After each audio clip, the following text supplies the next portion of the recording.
right away, let me introduce our panelists. We have Tiago Rondon, who's the coordinator at Combating Digital Disinformation Program at the Superior Electoral Court, the TSE in Brazil. Natalia Leal, who's a Chief Executive Officer at Agencia Lupa, and Bruna Rosa, who is the Director of the Digital Communications Department for the Luis Ignacio Lula da Silva presidential campaign. Welcome to all three of you. Thank you again for joining us. We know it's been a busy time for you, and we know and nothing has stopped for you, and the busyness continues. With that, I think I'll first ask Tiago to talk a bit about the TSE, the role that they play, what the experience was during this presidential cycle, and any other observations he may want to make. Once Tiago finishes, in about 20 minutes, we will then have a conversation with Natalia and Bruna. With that, I think I've covered all the essential bases at this point. So Tiago, please, if you wouldn't mind talking a little bit about the TSE and what you saw during the election. Olá a todos, bom dia, Ken. É um prazer estar aqui essa manhã com vocês. Cumprimento aqui todos os meus colegas de mesa virtual, Natália, Bruna. Pelo nosso tempo curto aqui, eu vou fazer uma rápida introdução, conforme eu conversei com o Ken, sobre o Programa Permanente de Enfrentamento à Desinformação do Tribunal Superior Eleitoral, que teve uma atuação agora nas eleições recentes aqui no Brasil, de 2022. Esse é um programa instituído pelo Tribunal em 2021, 4 de agosto de 2021, por uma portaria 510, ou seja, é um programa permanente agora. Ele representa uma continuidade e o aprimoramento dos esforços do TSE para reduzir, né, os efeitos nocivos da desinformação relacionado à justiça eleitoral, aos integrantes, ao sistema eletrônico de votação, ao processo eleitoral em suas diferentes fases, né, e aos os atores nele envolvidos também. A nossa abordagem do programa ela é em consonância com as principais normas, pesquisas, recomendações sobre desinformação em âmbito nacional e internacional. Por isso que é muito importante que nós estejamos participando desse encontro e diversos outros que a gente realiza com organizações de pesquisa ao redor do mundo. É uma atuação sistêmica, multidisciplinar e multissetorial. Em atenção a esses parâmetros, o programa ele optou por um modelo de organização e funcionamento em rede, baseado no envolvimento dos órgãos da Justiça Eleitoral, na formação de parceiros estratégicos, né, com múltiplos atores. Então, nesse cenário, o TSE atua como um hub de interlocução, de cooperação e de engajamento com a sociedade. Só para dar um breve histórico do programa, esses efeitos, né, perniciosos que têm se tornado ainda mais evidentes com a tendência mais recente do direcionamento das campanhas de desinformação, não apenas contra atores políticos, candidatos, partidos, mas contra a integridade do processo eleitoral, né? Isso é um fato que a gente vem observando em diversos países, né? A gente vem verificando um crescente ataque a organismos e funcionários colaboradores do sistema eleitoral, e o próprio sistema eleitoral em si, por meio de alegações, por exemplo, infundadas de fraude e outras tentativas de deslegitimar o processo eleitoral, seus procedimentos, os seus resultados, né? E isso não é uma exclusividade do Brasil, né? A gente percebeu esse fenômeno também nos Estados Unidos nas eleições de 2016 e 2020, aqui no Brasil em 2018, principalmente quando se inicia uma campanha massiva contra o processo eleitoral. Historicamente, nós nunca tínhamos notado algo tão pesado. Em 2020, a gente nota isso também na Colômbia em 2018, nas eleições presidenciais do Peru, por exemplo, do México. A Comissão Europeia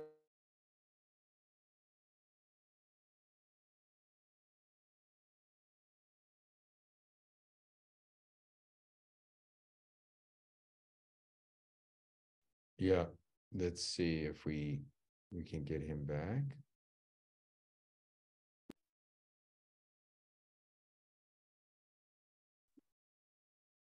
Maybe while we wait for Tiago, Marta, can we see if we can get a hold of Tiago to let him know that he froze? Maybe we could move on to Natalia. Natalia, are you there? While we wait for Tiago to come back, Natalia, maybe you could begin talking a bit about what you saw within the misinformation throughout the campaign across all parties and the like. And then as soon as Tiago comes back, we'll go back to him. Natalia, could you pick it up, please? Sim, bom dia. Não sei se vocês me ouvem, acho que o Thiago já está de volta, talvez eu não precise. Sorry, Talvez não precise. Okay. Thanks for stepping in anyway, Natalia. Tiago, you have it. The floor is yours again. Thank you. Ok, me desculpe, minha internet caiu. Eu migrei rapidamente aqui para o meu celular. Vocês me escutam? Sim, te ouvimos. Hear you fine. Tá. Bom, eu estava comentando que eu acredito que vocês estavam acompanhando um pouco do histórico e que, por exemplo, a Comissão Europeia, né, fez um estudo que revelou que 18 processos eleitorais no mundo foram contaminados de maneira pesada de desinformações contra o processo eleitoral nesses últimos anos, né? Então, desde então, o tribunal vem adotando estratégias de enfrentar a desinformação, principalmente aquela que visa deslegitimar o processo eleitoral, né, que tem sido empregado de maneira constante, não só no período eleitoral, mas também fora do período eleitoral, né? Então, isso é algo constante. Então, para comentar aqui em alguns pontos específicos, o programa ele é fundado em estratégias multissetoriais. Atualmente, são mais de 150 parceiros. O objetivo é preservar o direito dos cidadãos de exercerem o direito do voto de forma consciente e informada, assegurar as eleições limpas e preservação da democracia, né? Um dos focos principais nesse ano de 2022 foi enfrentar comportamentos inautênticos e discursos violentos. Só para dar alguns números rápidos aqui sobre o tamanho do Brasil no ambiente digital, o Brasil tem cerca hoje de 215 milhões de habitantes, né? E nós temos cerca de 230 milhões de celulares. Temos mais celulares do que pessoas no momento, né? E isso faz com que a gente tenha alguns números, por exemplo, como 80% da população utiliza de modo ativo as redes sociais, todos os dias. E atualmente a gente tem acordo com as maiores plataformas utilizadas pelos brasileiros de rede social, Facebook, Instagram, WhatsApp, YouTube, Google, Twitter, TikTok, Kiwi, Telegram, Spotify, LinkedIn e Twitch. Assim como também, eu acho que é bom a gente destacar aqui e agradecer o empenho também de alguns atores que são especialistas em atuarem nesse campo, que são os checadores. A gente tem, por exemplo, no Brasil hoje fazem parte da parceria a Agência Lupa, o Estadão Verifica, o Boatos, a AFP, o E-Farsas, o Comprova, o UOL, o Aos Fatos, o Fato ou Fake. Nós também, nesses últimos 2 anos, buscamos trabalhar com especialistas em cibersegurança, ferramentas de OSINT, por exemplo, para a gente buscar compreender ações mais coordenadas nas redes, o que tem se mostrado de grande relevância, principalmente nesse pleito de 2022. Todo o nosso programa, eu tenho aqui uma versão impressa dele, mas eu vou enviar para um endereço em que ele está todo detalhado, tem inglês, espanhol e português, né? A gente tem também relatórios de resultados que já estão todos disponíveis em nosso site. Bom, como que o programa funciona com essa rede de 150 parceiros? Ela está dividida em 3 eixos principais. O primeiro eixo é disseminar informação de qualidade sobre o processo eleitoral, né? Então, nós buscamos uma série de iniciativas para realizar isso, por exemplo, tanto com organizações da sociedade civil, quanto com as grandes plataformas. A gente tem um segundo eixo, que é de capacitação. Esse eixo de capacitação, ele tem uma atuação que é interna da Justiça Eleitoral. Para vocês terem uma ideia de grandeza, a Justiça Eleitoral no Brasil hoje conta com mais de 22 mil colaboradores. Então, a gente busca capacitar todos esses colaboradores sobre desinformação, sobre as táticas utilizadas, por exemplo, de desinformação, e contamos também com mais de 500 mil mesários, né? Então, aliás, nesse ano, me desculpa, quase 2 milhões de mesários, né? Que também são capacitados, impactados com mensagens de como enfrentar a desinformação. E o terceiro eixo, que é de responder, é como que nós vamos identificar e vamos conter os efeitos nocivos da desinformação de modo geral. E aí, algo que, buscando aqui um recorte, uma dimensão, eu acho que para esse evento de 2022, que eu acho que é uma das grandes iniciativas do tribunal, que foi, se em 2018 as plataformas não tinham nenhum tipo de cooperação formal com o tribunal, elas formaram agora para 2022 acordos formais com o Tribunal Superior Eleitoral. Elas descreveram dentro desses eixos ações específicas que iam realizar, tanto para informar, quanto para capacitar e quanto para responder. E eu quero citar aqui 3 pontos importantes para as redes sociais com grande impacto esse ano. Primeiro, foi que as plataformas construíram políticas de conduta para candidatos a eleitores em português. Na grande maioria, descreveram quais eram as regras em cada uma dessas plataformas sobre a desinformação do processo eleitoral. O segundo ponto foi a criação de um canal extrajudicial.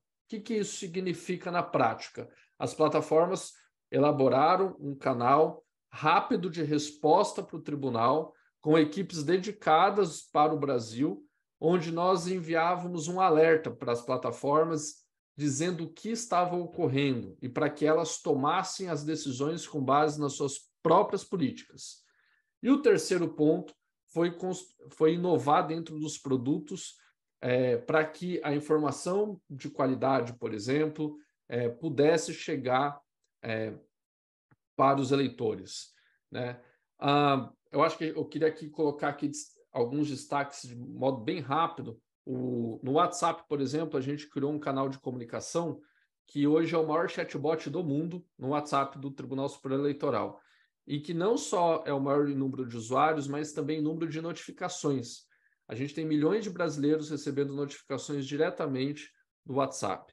A gente tem acordos de cooperação com o Facebook, com a Meta, com o TikTok, Google, Twitter, YouTube, em que a gente buscou inovar dentro do produto. Por exemplo, no YouTube, onde existiam diversos vídeos conspiratórios sobre a inexistência de auditoria no processo eleitoral, nós conseguimos, em parceria, rotular vídeos sobre o processo eleitoral de como que o processo é auditável, né? O impacto em número de acessos ao site do TSE sobre a auditoria, por exemplo, um número assim rápido, é quase de 500 mil a 1 milhão de acessos únicos por semana por conta desse rótulo em específico no YouTube.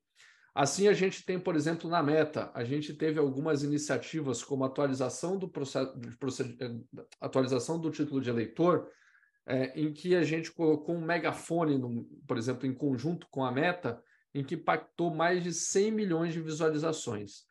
Um aprendizado importante aqui é que quando a gente consegue levar informações não só sobre o processo eleitoral, mas serviços eleitorais em conjunto com grandes iniciativas de tecnologia, por exemplo, a gente observa que a desinformação sobre aquele procedimento tende a reduzir, né? Então, atuar em conjunto nesse sentido é muito interessante.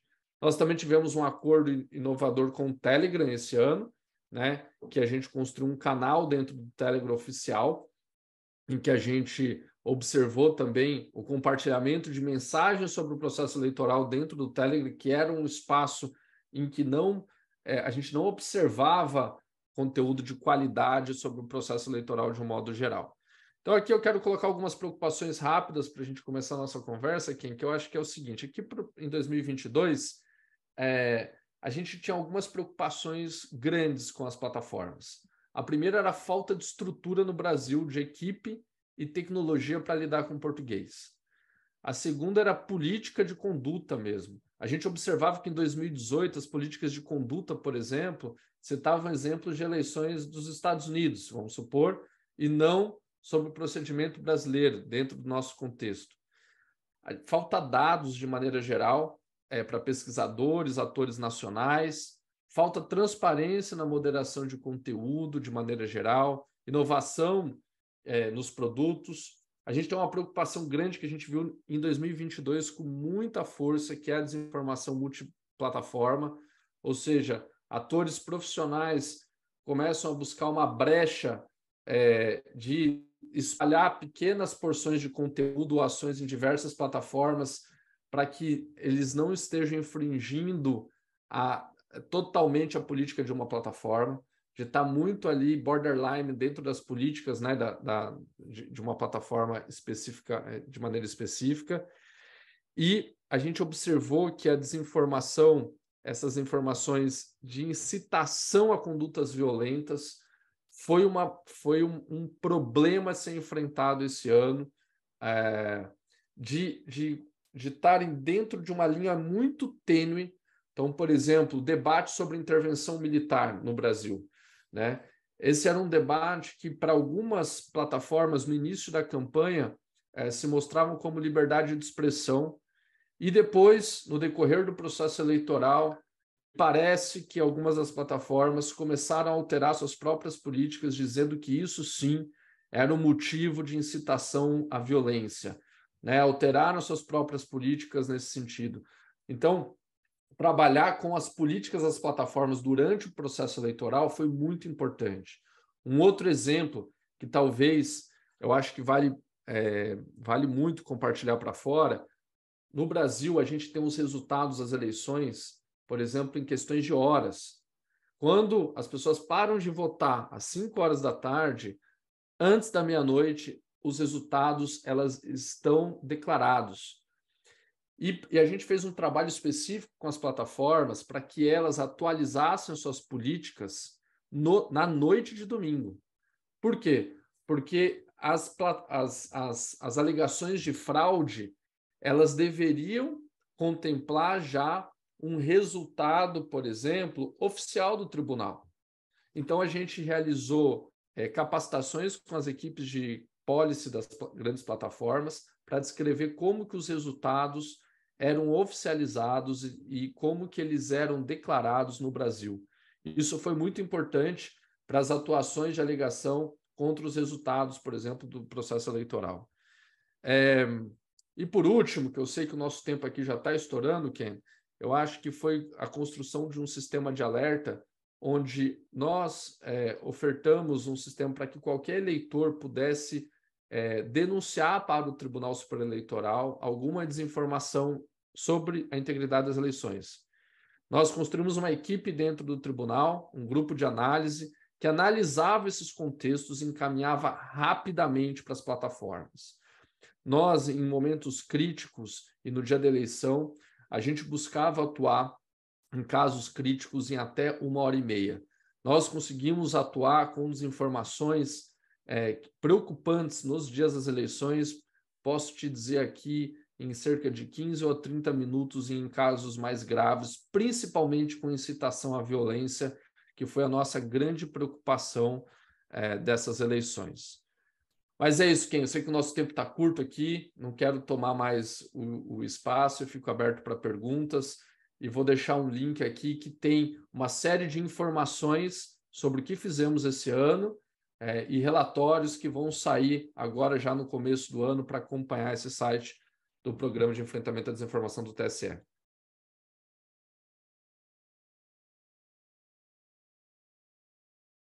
Thank you so much, Tiago. I know we're running a little over, but I'm going to abuse my privilege a bit. I want to ask you just a few questions, and will not be the last that we do an event on this issue, as you know. One is, did you have any visibility about the origin of the disinformation? In other words, was it mostly generated inside of Brazil? Was it generated from countries outside of Brazil? Do you have any visibility on that? Sorry, Ken, I don't get it. What type of misinformation?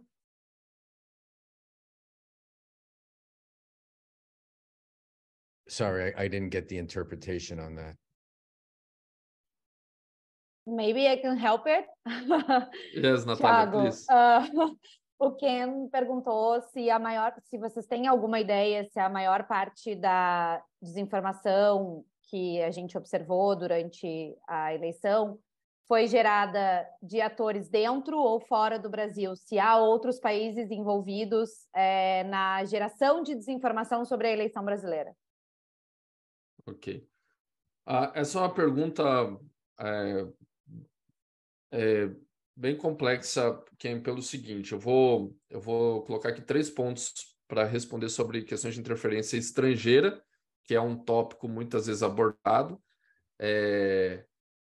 Por exemplo, quando a gente busca termos na academia sobre interferência estrangeira, a gente está buscando muito interferência entre nações, por exemplo, algo mais estruturado que a gente vê na Europa, eventualmente, que talvez não seja o nosso grande desafio nesse momento. Mas a gente vê a utilização de infraestrutura estrangeira e de atores que estão fora do Brasil, né? Muitas vezes para buscar burlar os sistemas jurídicos do território nacional. Então, a gente vê mais essa prática, eventualmente, de saída para buscar burlar as regras aqui no nosso território. Mas o que a gente repara eu acho que um dos maiores desafios que a gente vai ter daqui para frente é atuar com financiamento mesmo dessas estruturas de desinformação e que muitas vezes, eventualmente, a gente vai ter que refletir sobre como que isso é financiado. Por exemplo, há uma série de estruturas de propagação de mensagem, que pode ser desde estruturas de disparo de mensagem, mas de propaganda também, né? A gente observou, nesse ano, propagandas sendo realizadas fora do território nacional, com ataques ao sistema eleitoral e às urnas, feita fora, com foco no Brasil, com o Microtarget Brasil, por exemplo, né? Então, enfim, creio que é por aí, Ken.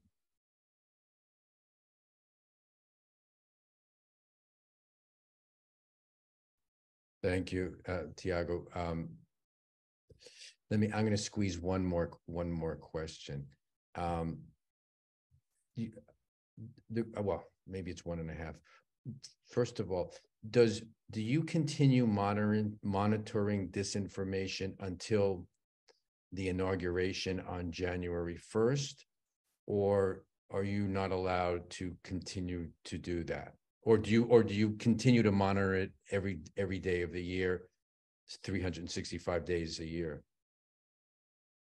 O programa, ele atualmente é permanente. Então, ele atua independente de estarmos num processo eleitoral ou não. A outra questão é que, além do monitoramento que a gente busca realizar, a gente buscou parceiros especializados.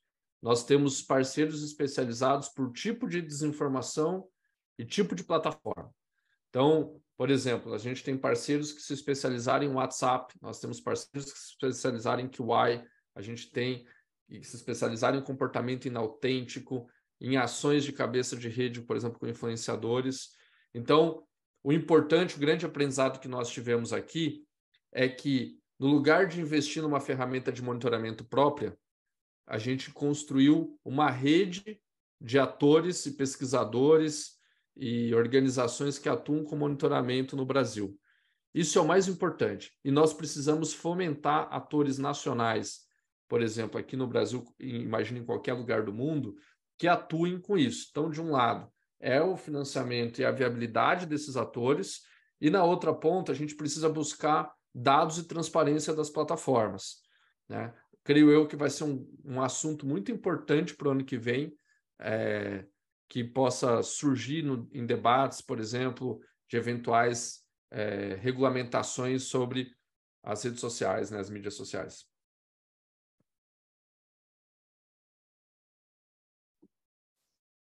Thank you very much, Tiago. I'm sure we all have a lot more questions, but we promised that we would let you go back to work. So thank you very much for your time. And we will be reconvening with you again shortly. Thank you very much. Eu que agradeço. Bom evento, Ken, Natália e Bruno. I'd like to call on Natalia.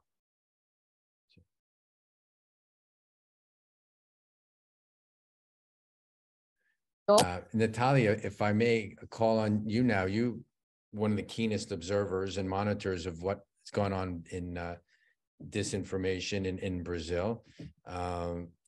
What are your overall views about disinformation during this campaign, where it was coming from? Was it coming more on one side or the other side? Your overall summary of what you saw, and then we'll go to Bruna to talk about how she handled this from the Lula campaign. But maybe Natalia, you could start us off. Thank you.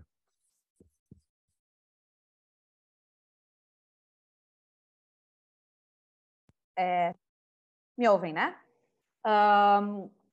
Bom dia para quem está nos acompanhando.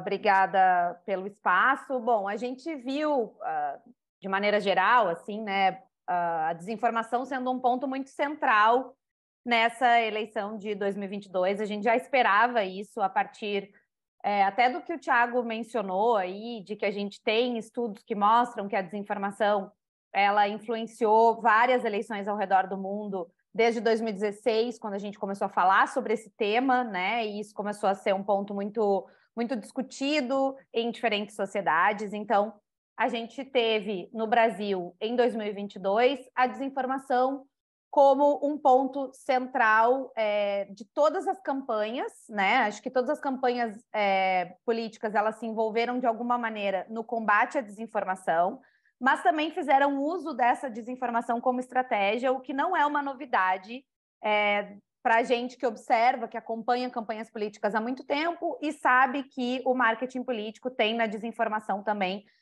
um pouco de estratégia, né? Então, a colaboração, como o Tiago trouxe, a Lupa faz parte, né? É uma das plataformas de checagem de combate à desinformação que faz parte do Comitê Permanente de Combate à Desinformação do TSE. Nós vemos a colaboração como uma peça muito chave para que a gente tivesse um mínimo efeito contra a desinformação, né? Mas isso não significa que esse é um problema superado, assim, muito pelo contrário. Acho que quanto mais a gente fala sobre desinformação, maior esse problema fica, porque a gente consegue enxergar o quão multidimensional é esse problema, né? Há um tempo atrás, a gente imaginava que a desinformação era um problema do jornalismo.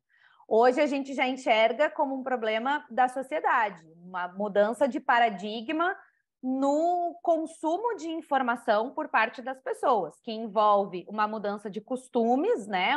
Um distanciamento do jornalismo como uma fonte de referência de informação verdadeira, uma fragmentação das instituições, né? Uma crise de credibilidade das instituições e também uma mudança muito crucial na questão do consumo de informação pelas redes sociais e a produção constante de informação pelas redes sociais. Então, quando a gente curte alguma coisa em redes sociais, quando a gente faz um comentário em redes sociais, a gente também está produzindo informação e está sendo parte desse grande ciclo desinformacional que vem se formando aí ao longo desses últimos anos. Em 2022, no primeiro turno, a gente viu muita desinformação sobre o processo eleitoral. Como o Tiago disse, essa era uma das nossas principais preocupações, né? E os ataques à segurança das urnas eletrônicas, à credibilidade das pesquisas eleitorais, né? e as alegações de possíveis fraudes nos resultados. E isso veio prioritariamente de uma parcela da ultradireita brasileira, né, e do governo em exercício. A gente não pode fazer falsa simetria quando a gente está falando de desinformação. Desinformação é uma tática usada por todos, e no segundo turno a gente teve uma política de olho por olho e dente por dente, também por parte da esquerda, né, levantando algumas polêmicas, principalmente a partir da figura do André Janones, que era candidato e que depois passou a apoiar o presidente eleito, Lula, agora. Então, a gente teve essa política mais no segundo turno, mas no primeiro turno é possível a gente dizer que os ataques às urnas vinham principalmente do governo em exercício, né, dos apoiadores do presidente em exercício, Jair Bolsonaro, que era também candidato, e da ultradireita brasileira, fosse dentro ou fora do Brasil. Porque também, como o Thiago lembrou, a gente tem muitos atores e apoiadores dessa ultradireita que estão vivendo fora do Brasil e que usam as políticas fora do território nacional para espalhar desinformação e não serem pegos pelas políticas das plataformas que dizem respeito ao território nacional, ao território brasileiro. No segundo turno, a gente já passa a ter um pouco mais de questões de ataques entre candidatos, então, muitas questões de reputação, os candidatos, né, falando mal um do outro, acusando de ter determinados comportamentos, mas também muitas associações com conceitos muito grandes da política. Então, comunismo, intervenção militar, e isso sendo usado para gerar um certo medo, né? O que a gente chamaria de um pânico moral aí nas pessoas, também muito ligado à pauta de costumes. Então, a gente viu ressurgir no segundo turno questões que a gente olhava em 2018, kit gay, ideologia de gênero, ataques à maneira como as escolas, né, conduzem as políticas de educação sexual. Então, a gente teve bastante questões ligadas a isso durante o segundo turno, o que não significa que a gente não tenha tido ataques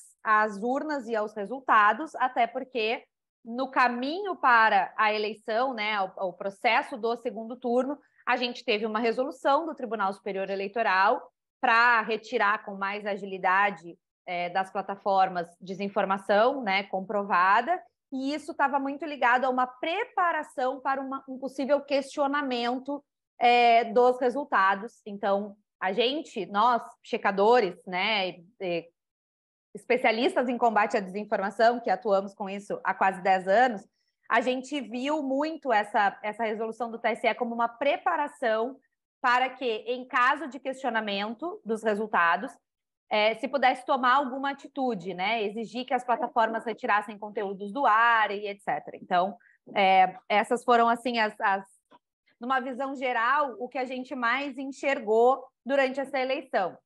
Como o Thiago também mencionou, Ken, o que nós vimos foi que a desinformação sobre o processo eleitoral brasileiro, ela é gerada prioritariamente dentro do Brasil. São atores que fazem peças desinformativas dentro do Brasil, o que não significa que eles não aprendam com o que aconteceu fora, né? Então, a ultradireita brasileira, ela tem uma conexão muito forte com as práticas do Partido Republicano nos Estados Unidos. O Steve Bannon atuou, né, como um consultor para a campanha do Jair Bolsonaro, e muitas das práticas adotadas pelo Trump após a divulgação dos resultados, também em 2020, elas também ressoaram agora em 2022 aqui no Brasil. Acho que a gente está num momento entre o resultado e a posse que é muito delicado, e a gente tem visto vários protestos e várias manifestações muito influenciados por desinformação, coisas que chegam a ser até engraçadas, se não fossem extremamente tristes e sintomáticas do momento que a gente está vivendo, né? Do quanto as pessoas estão influenciadas pela desinformação. Eu tenho algumas preocupações aí, acho que a gente pode discutir ao longo da nossa conversa, né? Também para colocar sobre como que a gente vai atuar daqui para frente, mas em resumo é isso, e fico disponível aí para a gente conversar.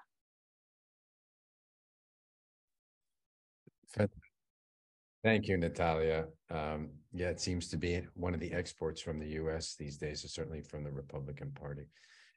We'll come to that.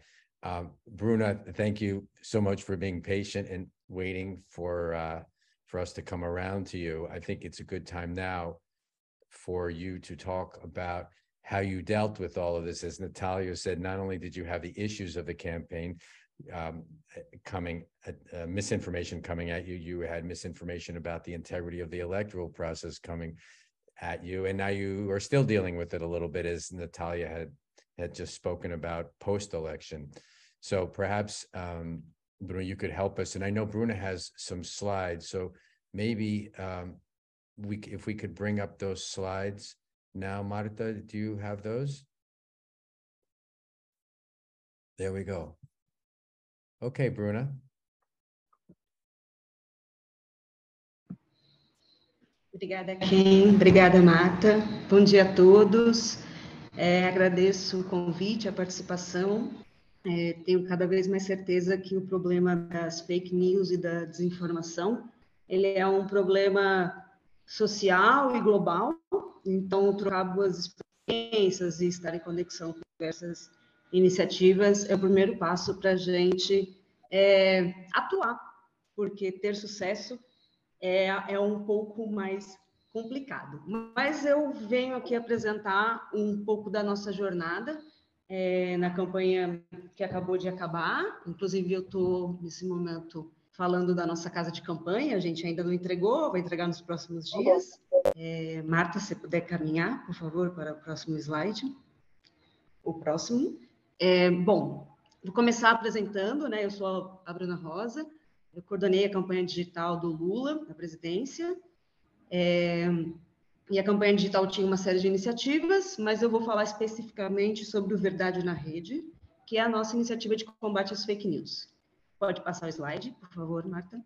O Verdade na Rede, ele surgiu em 2020, dentro do Partido dos Trabalhadores, que é o partido do presidente Lula, e veio como resposta de uma campanha em 2018 extremamente violenta e pautada em cima das fake news, pautada em cima de uma nova organização comunicacional de rede, que as instituições não estavam exatamente esperando, enfim, muita gente foi pego de surpresa.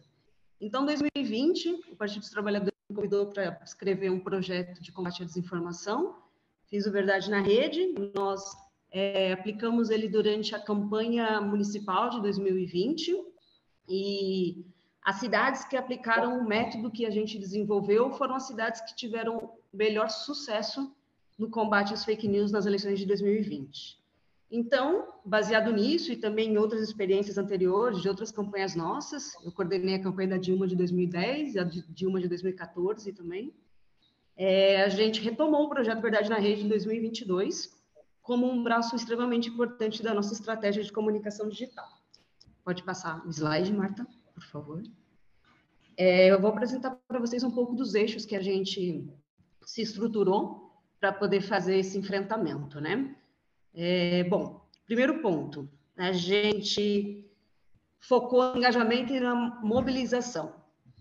A gente transformou a denúncia como um ato, uma atividade cívica. Então, nós criamos um site onde as pessoas podiam denunciar as fake news, a desinformação, era um cadastro completo, a gente tinha uma equipe de checagem por trás, nós estimulávamos as denúncias das pessoas. Então, por exemplo, recebeu uma fake news no seu celular, não repasse para frente, denuncie para o nosso sistema, denuncie para o Verdade na Rede, que a nossa equipe jurídica irá atuar. Nós atuamos junto com a tríade jurídico, político e comunicação. E foi esse o segredo do sucesso que a gente teve. Então, nós trabalhamos nessa linha do engajamento e mobilização o tempo todo. Nós também trabalhamos com uma articulação política e com a sociedade civil. A gente envolveu outros atores da sociedade nessa discussão, nesse ponto sobre desinformação, sobre fake news. Apresentamos como um problema da sociedade e que, para combatê-lo, a gente precisa que a sociedade esteja junto conosco. Nós também dialogamos com o TSE, estivemos junto com o TSE durante todo esse processo que eles fizeram nessa preparação, que foi extremamente importante para garantir uma eleição democrática nesse país. Nós atuamos também com uma coluna de perícia forense digital. A gente coletava links, analisava os links, analisava dados e enviava à equipe jurídica, que depois, quando entrou o período eleitoral, passou a judicializar o processo. Pode passar o slide, Marta, por favor. Outro caminho que a gente investiu muito no projeto do Verdade na Rede, uma espécie de letramento digital. Nós não tínhamos como objetivo culpar a pessoa comum que espalha desinformação ou fake news. A gente queria chegar nos grandes produtores de desinformação e fake news. A gente queria mirar naqueles que pensam e estruturam essa disseminação, e não na tiazinha do WhatsApp ou do Facebook, que recebe aquela informação que foi pensada para ser um viés de confirmação ou para causar raiva e indignação para ela, e ela repassa para frente.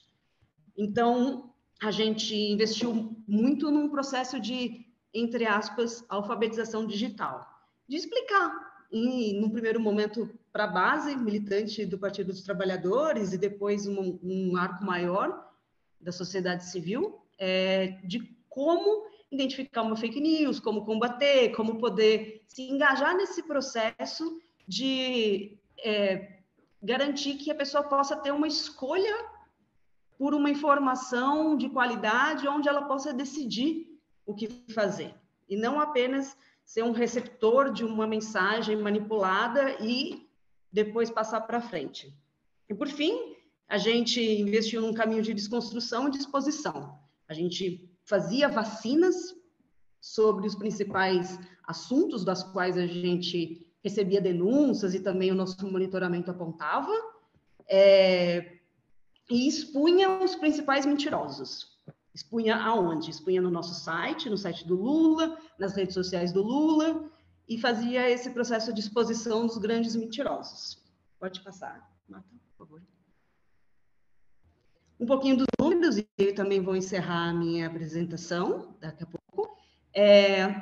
A gente recebeu 22.429 denúncias, denúncias qualificadas, com nome, documento, o anexo da denúncia, enfim, denúncias das quais a gente examinou e colocou dentro de um processo de avaliação jurídica, né? A gente mantinha diálogo via assessoria de imprensa com as agências de checagem, porque as agências de checagem também têm os seus procedimentos, os seus processos de apuração, e não raro, na verdade, todos os dias, as agências de checagem entravam em contato conosco para saber se era verdade ou não alguma coisa. Então, a gente aproveitava esses desmentidos que as agências de checagem produziam e colocava dentro do nosso site, numa espécie de banco de vacinas. Então, a pessoa entra no nosso site, ela podia digitar um termo relacionado às fake news, por exemplo, mais impostos.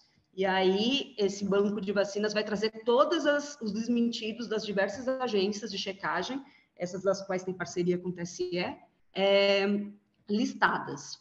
A gente também produziu muitos conteúdos com o objetivo de contribuir nessa jornada de entendimento melhor do universo digital. E, por fim, a gente investiu no processo de mobilização e engajamento, sendo que a gente conseguiu quase 18 mil voluntários, pessoas que se cadastraram, pessoas que se reuniram conosco, pessoas que eram voluntários anti-fake news, pessoas das quais a gente passava a missão diariamente para elas executarem. E também organizamos uma quantidade relevante de pessoas dentro do WhatsApp, onde elas recebem até hoje diariamente desmentidos e podem fazer denúncias nesse próprio grupo de WhatsApp, enfim, podem lidar com receber as mensagens e fazer denúncias nesse espaço digital. No próximo slide, Marta, por favor. E, por fim, nossa atuação, ela ganhou muita força e ela foi muito importante com a nossa articulação junto ao jurídico. Graças a essa articulação junto ao jurídico, nós conseguimos entregar insumos para que as peças, retirando, pedindo, solicitando análise para o TSE, as petições chegassem com insumos o suficiente para que o Supremo pudesse analisar. E com isso a gente conseguiu 79 vitórias judiciais, que culminou em centenas, quase milhares de fake news retiradas no ar. Então, esse é um pouco do nosso, resumidamente, da nossa experiência de combate à desinformação durante a eleição, que nós atuamos, né? E agradeço o espaço para poder apresentar o nosso trabalho. Obrigada.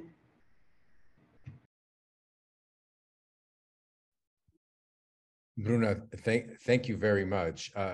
I want to ask a question or two, and then obviously bring Natalia back in to respond.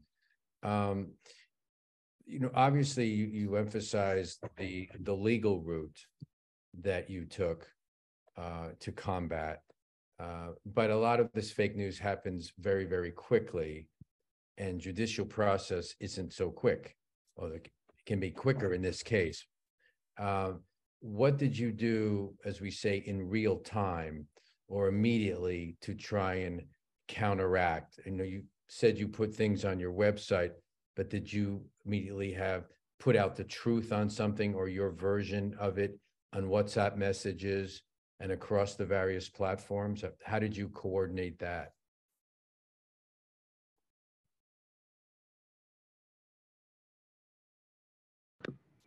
Certo. Bom, é um pouco mais complexo, né? Nem tudo, por exemplo, nem tudo que é produzido de mentira, de fake news a respeito, no meu caso, do Lula, a gente responde, a gente produz uma imediata resposta. Acho que o primeiro ponto é você estar o tempo todo monitorando, sabendo o que está acontecendo. Uma coisa é você saber o que está acontecendo, para você, inclusive, fazer uma leitura estratégica dos caminhos da desinformação. Quem está produzindo aquilo? Por que está produzindo aquilo? A extrema-direita, ela costuma trabalhar com a desinformação de uma forma extremamente estratégica. Não é uma novidade política usar a mentira, as fake news, como uma arma, só que com o avanço da tecnologia, tudo ficou um pouco mais complexo e mais rápido. Então, o primeiro ponto é você monitorar e saber o que está acontecendo. O segundo é avaliar se você realmente consegue e deve fazer um pronunciamento oficial sobre aquilo. A gente sabe que quando a gente responde uma fake news ou a gente desmente alguma coisa, o nosso alcance não é o mesmo que a mentira. Então, você tem que responder de uma forma com que, sabendo que o alcance da verdade não é o mesmo da mentira, mas que você precisa, às vezes, responder para que aquela mentira não cresça mais. Por exemplo, o Lula está doente? Agora, nesse novo contexto, onde o Lula já é presidente, não nos cabe fazer uma resposta rápida. Mas durante um processo eleitoral, a gente analisa e usa dados para analisar e toma uma decisão política e de comunicação sobre o que responder.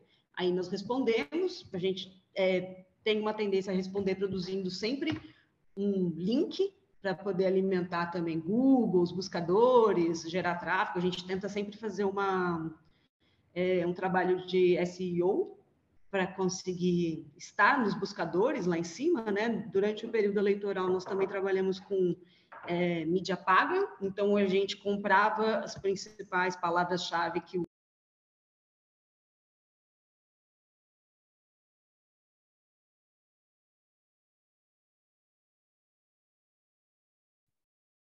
Bruna, I think you're muted now. Oi, tá me ouvindo? Yeah, we can hear you, Bruna. I think you just were muted for 1 second, but we can hear you.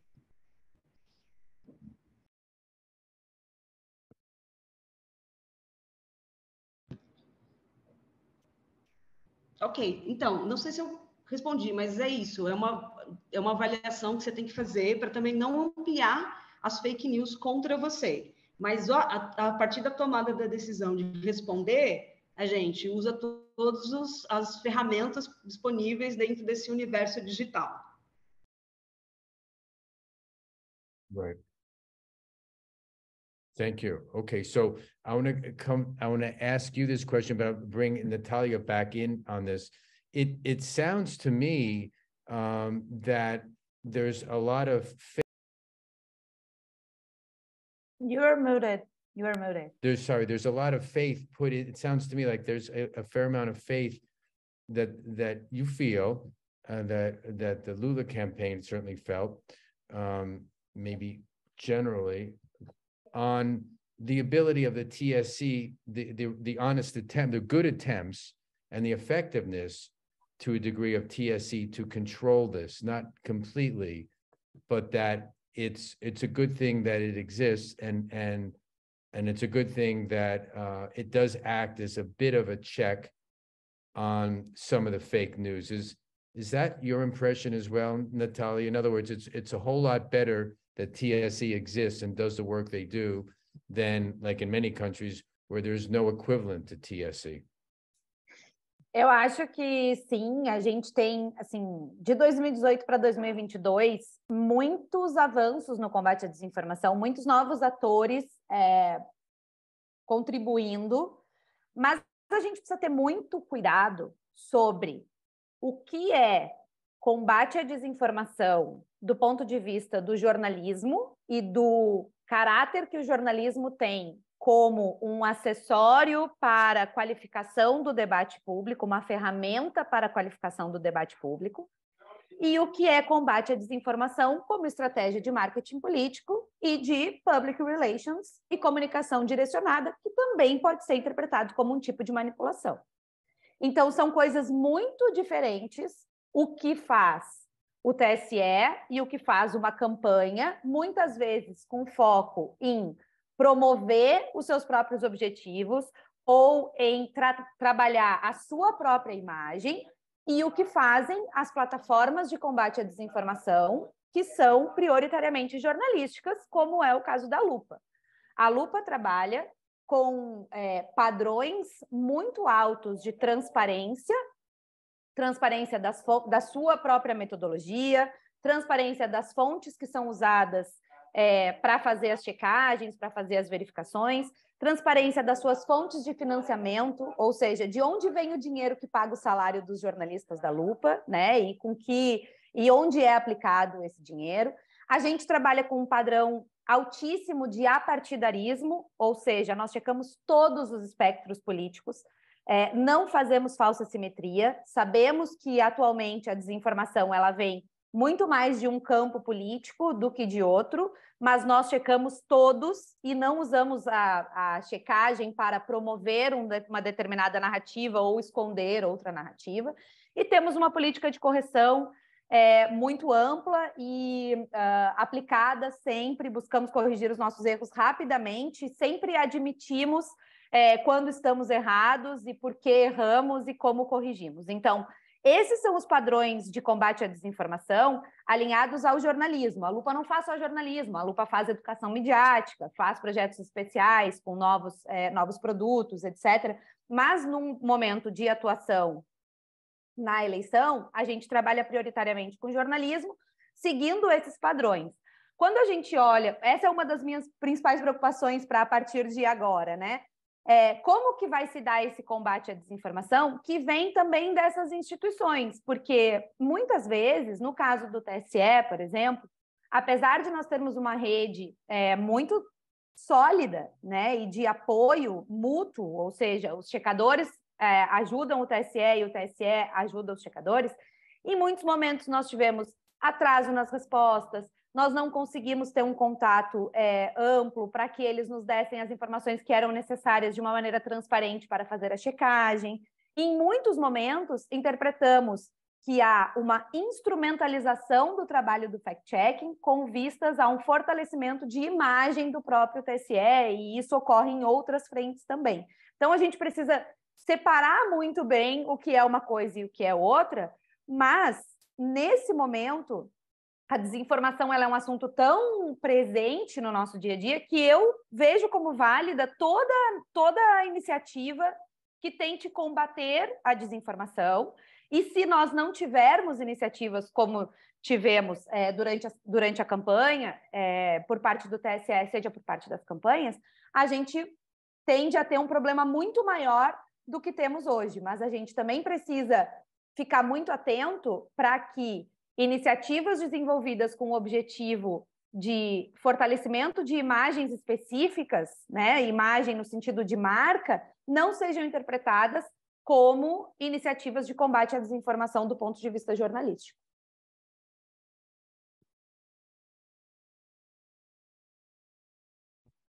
Thank you, Natalia. That brings me back to Bruna then. Bruna, what have you learned? What are the major things that you have learned in this campaign and the ongoing campaign, as it happens to be? And are there any preliminary recommendations that you would make for how the system to fight disinformation can be strengthened?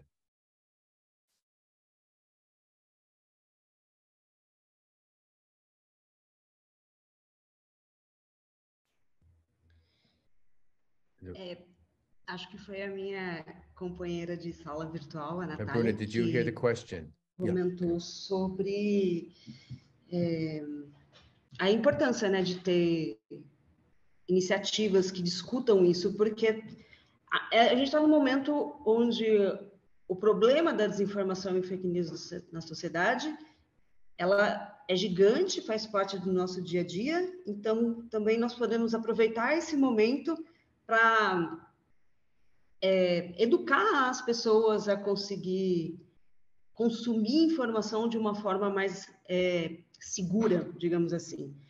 Nós tivemos aí uma pandemia, Covid, e com a Covid a gente também enfrentou uma pandemia de desinformação muito grande, relacionada às vacinas, relacionada ao vírus, relacionada até ao 5G. Então, me parece que a desinformação é como se fosse guardadas as devidas proporções, mas como se fosse um problema tal qual o aquecimento global. É um problema mundial e que nós precisamos, isso eu venho aprendendo nas últimas eleições, nós precisamos atuar em rede para conseguir ter um desempenho melhor nesse combate. Então, o Thiago comentou do TSE, nós também fizemos isso por aqui, ter uma espécie de hub de pesquisadores, uma espécie de hub de monitoramentos, para conseguir visualizar melhor, visualizar a internet como um território mais amplo e fomentando diversos grupos que estejam nesses territórios virtuais diferentes, né? Às vezes o que acontece no Facebook não tem nada a ver com o que acontece no TikTok. Então, estar presentes nesses territórios virtuais e estar junto com os pesquisadores e estar junto com pessoas que estão estudando isso é um aprendizado, e um outro aprendizado é como manter essa mobilização e esse engajamento das pessoas. Me surpreendeu a quantidade de gente que ao longo desses meses se engajou de alguma forma nas nossas atividades, seja assinando um manifesto para entregar nas plataformas, pressionando as big techs para que tenham um combate mais efetivo contra as fake news, ou seja, uma pessoa se cadastrando para ser um voluntário de fake news. Então, me parece que existe um campo da sociedade grande, mobilizado e querendo e sedento por receber orientações sobre o que fazer, como fazer, para que consiga ter um acesso à informação mais saudável. Então, esses são os aprendizados que eu compartilho com vocês. Thank you, Bruna. The one last question for you and Natalia is, are there other models or other countries in the world that have models that you look to, that you think would be useful for Brazil to adapt or to use in their system? It could be countries, groups of countries, the European Union, or are you aware of others that you think are more effective than perhaps the system you have in Brazil now? Eu não vejo hoje que nenhum país que tenha uma política efetiva de combate à desinformação institucionalizada. Do meu ponto de vista pessoal e profissional, avalio que seja necessária uma discussão sobre a responsabilização das plataformas, né, como agentes muito propagadores dessa cultura da desinformação, né, como um ambiente onde isso se propaga muito fortemente, mas, ao mesmo tempo, não acho que seja possível a gente ter uma legislação sobre desinformação. O que a gente precisa ter é uma legislação sobre responsabilidade das plataformas nesse ambiente, nesse processo, né? Acho que a experiência da União Europeia, ela vem se consolidando, a gente tem que observar, mas a gente sabe que na Ásia tem países que adotaram legislação contra a desinformação e foi um fracasso e é muito difícil de se fazer combate à desinformação pelas vias legais, criando legislações específicas sobre isso. A melhor experiência que a gente conhece são as experiências dos países nórdicos, que envolvem educação, envolvem um processo de formação de combate à desinformação desde que as crianças entram na escola, muitas vezes antes de entrar na escola, então com orientações aos pais e tudo mais. Mas a gente sabe que essa é uma realidade muito distante da realidade brasileira. A gente precisa ter um avanço de políticas públicas muito forte para que a gente possa ter um trabalho de educação midiática que seja efetivo dentro das escolas. A Lupa tem experiências, a gente trabalha com algumas redes de ensino, mas a gente sabe que está assim muito longe de chegar no nível em que a gente no nível que a gente observa em países como a Finlândia e a Noruega. Então, para mim, esses são os melhores exemplos, mas assim, não vejo o Brasil entrando nessa realidade em curto e médio prazo. Acredito que seja uma coisa para a gente trabalhar para o futuro, e também acho que o fenômeno da desinformação ele é um fenômeno de muito difícil compreensão nesse momento em que todos estamos envolvidos, estamos no meio do furacão. Então, a gente vai conseguir olhar para isso daqui a um tempo, daqui a alguns anos, e ter um pouco mais de noção do que é esse fenômeno, né? Então, estamos construindo as soluções ao mesmo tempo em que o problema está surgindo. Então, acho que a gente não tem as respostas, a gente está tentando construir juntos essas respostas.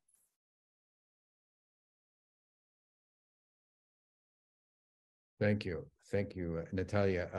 Bruna, I'll give you the privilege of the last word.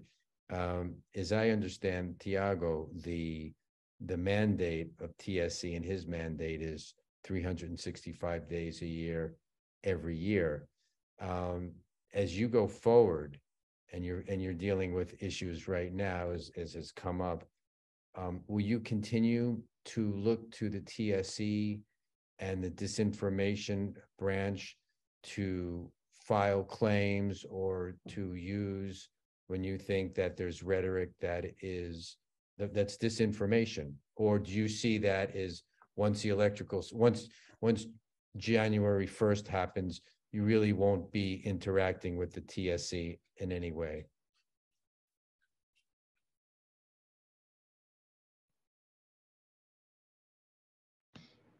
Bom, o TSE é uma sigla referente ao Tribunal Superior Eleitoral e normalmente se legisla em relação ao processo eleitoral.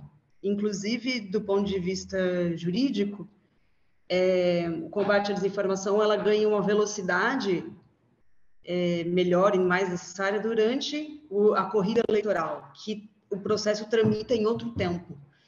Porque, como a Natália comentou, é extremamente difícil você fazer o combate às fake news a partir da legislação, porque são tempos completamente diferentes. Até você produzir uma peça jurídica, até ele tramitar dentro de um tribunal e ser acatado e ser retirado, isso já teve um tempo gigante, para vocês terem uma ideia. O TSE abriu a sessão dele neste ano, julgando fake news do ano passado, que era referente ao kit gay. Então, 4 anos depois, para vocês terem uma ideia. Então, ganha uma celeridade maior esse processo, e em especial essa eleição a gente teve mais avanços, mas depois que o momento eleitoral passa, não passa mais ser uma competência do TSE, de alguma forma apresentar soluções para isso, né? Eu tenho certeza que o TSE vai continuar o seu trabalho de articulação junto às plataformas, porque é necessário que as plataformas sejam responsabilizadas também, pois, em última instância, nós estamos falando de lucro, as plataformas lucram com as fake news, e não é pouco. A verdade é que a mentira dá dinheiro, e a gente precisa provocar uma responsabilização de quem lucra em relação a isso.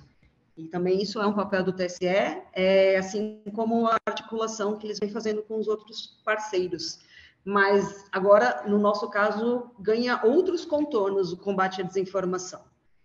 Se isso vai entrar como uma pasta especial ou uma agenda especial dentro do governo Lula, acredito que isso ainda esteja muito em discussão, mas deixa de ser esse momento onde a gente se relacionava mais com o momento eleitoral e passa a ser com outras instituições.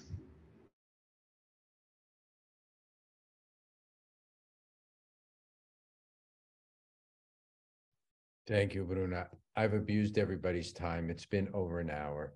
So I have to unfortunately close this very interesting conversation. We will revisit it. I thank you, Tiago, Natalia, and Bruna. As we said, I just said we will revisit it. We will post a video of this event in English and in Portuguese on our website tonight or no later than tomorrow. And we hope you feel free to distribute it to whomever you want across the good platforms, of course, the truth-seeking platforms.